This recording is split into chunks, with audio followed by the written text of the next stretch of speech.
हाय। आज हम लोग पढ़ेंगे क्लास 8 के चैप्टर 3 कोल एंड पेट्रोलियम के बारे में। समझेंगे कोयला कैसे बनता है, कोयला की स्टोरी क्या है, पेट्रोलियम कैसे बनता है, पेट्रोलियम को रिफाइन कैसे किया जाता है, नेचुरल गैसेस क्या होती है। इन सभी चीज़ों को समझने से पहले हमें रिसोर्सेज को समझना होगा कि रिसोर्स होता क्या है। ठीक है, उसके टाइप्स को समझेंगे, फिर देखते हैं आगे। रिसोर्सेज क्या होते हैं? वो सभी चीज़ें जो कि जिसका हम इस्तेमाल करके अपने जीवन को आसान बनाएं। वो सभी चीज़ें जिनका हम इस्तेमाल करके अपने जीवन को आसान बनाएं, उसे हम रिसोर्सेज का नाम देते हैं। सब कुछ जैसे कि table, light, chair, pen, copy, वो सब कुछ उसे हम रिसोर्सेज बोलेंगे। और वही रिसोर्स जब डायरेक्ट हमें नेचर से मिले तो उसे हम नेचुरल रिसोर्स बोलेंगे। जो रिसोर्स हमें नेचर से मिलता है उसे हम नेचुरल रिसोर्स बोलते हैं। जैसे हमें क्या मिलता है? सनलाइट, एयर, वाटर, वुड, ये सभी चीज़ें डायरेक्ट नेचर से आ रही हैं, इसीलिए हम इसे नेचुरल रिसोर्स भी बोलेंगे। नेचुरल रिसोर्स में कौन कौन से आएंगे? और कोयला, पेट्रोलियम, ये सभी चीज़ें जो है नेचुरल रिसोर्सेज के अंदर आ जाएंगी। नेचुरल रिसोर्स को आगे दो टाइप में बांट दिया गया। एक को बोला गया एग्जॉस्टिबल रिसोर्स और दूसरे को बोला गया इनएग्जॉस्टिबल रिसोर्सेज। एग्जॉस्टिबल रिसोर्सेज, जैसे कि नाम से ही पता चल रहा है, जो एग्जॉस्ट हो जाए, जो खत्म हो जाए, वो चीज़ ही ना खत्म होगा जो कि लिमिटेड अमाउंट में है, जिसकी क्वांटिटी जो है फिक्स्ड है अर्थ पे। जिसकी क्वांटिटी फिक्स है अर्थ पे, वो वही खत्म होगा। ठीक है, जैसे कोयला, पेट्रोलियम, इन सभी चीज़ों की जो क्वांटिटी है अर्थ पे वो फिक्स्ड है कि इतने ही अमाउंट में वो प्रेजेंट है अर्थ में, और एक समय के बाद ये सारे के सारे पूरे अर्थ पे से ख़त्म हो जाएंगे अगर हमने इसका इस्तेमाल करते रहा तो। हाँ, तो वे सभी रिसोर्सेज जिनका नेचर में लिमिटेड अमाउंट है और वो ख़त्म हो जाएंगे अगर ह्यूमन उसका लगातार इस्तेमाल करते रहे तो। और इसके एग्जाम्पल क्या है? फॉरेस्ट आ गया, मिनरल्स आ गए, कोयला, पेट्रोलियम और नेचुरल गैसेस। दूसरा टाइप है इनएग्जॉस्टिबल रिसोर्स। इनएग्जॉस्टिबल कहने का मतलब जो ख़त्म ना होके, जो एग्जॉस्ट ना होके। तो वैसे रिसोर्स जो कि ख़त्म ना होके, यानी कि जो ख़त्म ना होके, वो रिसोर्स को हम बोलते हैं इनएग्जॉस्टिबल रिसोर्स। कौन नहीं ख़त्म होगा? जो अनलिमिटेड अमाउंट में प्रेजेंट है, जैसे कि सनलाइट, एयर, वाटर, ये सभी रिसोर्सेज जो है हमारे नेचर में अनलिमिटेड अमाउंट में प्रेजेंट है, इसीलिए हम इसको इनएग्जॉस्टिबल रिसोर्स भी कहते हैं। ठीक है, एग्जॉस्टिबल रिसोर्स जो कि ख़त्म हो जा रहा है बार बार, तो ख़त्म हो जा रहा है हमेशा, तो इसको बोलते हैं नॉन रिन्यूएबल रिसोर्स। इसका दूसरा नाम भी है नॉन रिन्यूएबल रिसोर्स। और इनएग्जॉस्टिबल रिसोर्स जो कि ख़त्म नहीं होगा हमेशा, बार बार क्या होगा कि बार बार जो अर्थ पे है वो हमेशा ही रहेगा ये, तो इसको हम बोलते हैं रिन्यूएबल रिसोर्स। इसका दूसरा नाम भी है रिन्यूएबल रिसोर्सेस। ठीक है, हाँ। अब हम लोग जानेंगे फॉसिल्स के बारे में। फॉसिल्स क्या होता है और फॉसिल फ्यूल्स क्या होते हैं।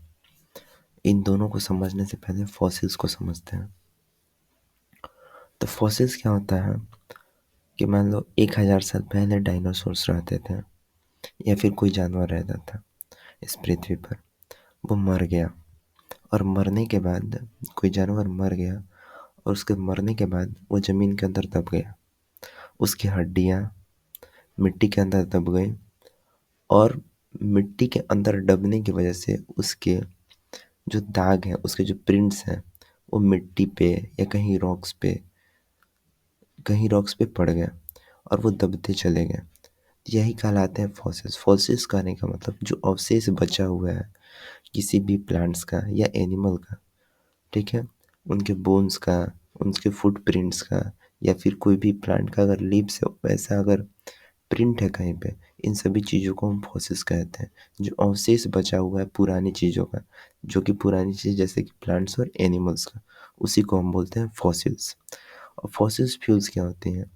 वैसे चीज़ें, फॉसिल्स फ्यूल्स मतलब एनर्जी, एनर्जी के स्रोत जो कि हम बने हुए हैं एंशियंट प्लांट और एनिमल की मदद से, जो कि लाखों साल पहले रहा करते थे। ठीक है, फॉसिल फ्यूल्स एनर्जी के स्रोत हैं जो कि बने हुए हैं एंशियंट प्लांट और एनिमल की मदद से, जो कि लाखों करोड़ों साल पहले रहते थे। हीट, प्रेशर, मिट्टी के अंदर दबने की वजह से, गर्मी की वजह से, समय और प्रेशर मिट्टी के द्वारा जो प्रेशर लगा उन पे, ये सभी चीज़ें जो फॉसिल्स थी, ये चीज़ें कन्वर्ट हो गई हैं कोयला, ऑयल और नेचुरल गैसेस में। आजकल हम इन चीज़ों को फॉसिल फ्यूल्स के एग्जांपल्स हैं, जैसे कि कोयल, पेट्रोलियम, नेचुरल गैसेस। अब समझते हैं कोयला के बारे में। तो कोल जो है वो एक तरीके का ब्लैक इन कलर मटेरियल है जो कि स्टोन की तरह हार्ड है। इसका इस्तेमाल जो है फूड कुक करने के लिए होता है। इसके साथ साथ इसका इस्तेमाल रेलवे इंजन्स को चलाने के लिए किया जाता था पहले। इसका इस्तेमाल जो है थर्मल पावर प्लांट्स में इलेक्ट्रिसिटी को बनाने के लिए किया जाता है। इसके साथ साथ अलग अलग इंडस्ट्री में एज ए ईंधन के तौर पे इसका इस्तेमाल किया जाता है कोल का। कोल बनता कैसे है, इसको समझते हैं, स्टोरी ऑफ कोल को। तो लगभग 300 मिलियन ईयर्स पहले अर्थ पे जो है बहुत घना जंगल हुआ करता था। कुछ नेचुरल फिनोमिना जैसे कि बाढ़ आ गया या सुनामी आ गई, उन किसी चीज़ की वजह से ये सारे जंगल जो थे दब गए मिट्टी के अंदर दबते चले गए। और दबने का जैसे जैसे मिट्टी ने इन पे भार डाला, तो इनके ज़मीन के अंदर थे चूँकि ये, इसलिए इन पर प्रेशर बढ़ता रहा। और ज़मीन के अंदर थे तो हीट था, तो टेम्परेचर भी बढ़ता रहा। तो धीरे धीरे बढ़ते हुए टेम्परेचर और बढ़ते हुए प्रेशर के कारण ये जो डेड प्लांट्स थे धीरे धीरे कन्वर्ट हो गए कोल में बदलना शुरू कर दिया। ठीक है। और इसी प्रोसेस को बोलते हैं हम लोग कार्बनाइजेशन। धीरे धीरे स्लो प्रोसेस, जिसमें क्या हो, एक डेड वेजिटेशन यानी कि डेड प्लांट्स कन्वर्ट हो जाए कोल में, इसी प्रोसेस को बोलते हैं कार्बोनाइजेशन। चूंकि जो कोल है वो बना हुआ है वेजिटेशन से, यानी कि प्लांट्स के अवशेषों से, रिमेन्स से, तो हम इसे फॉसिल फ्यूल्स की कैटेगरी में रख सकते हैं।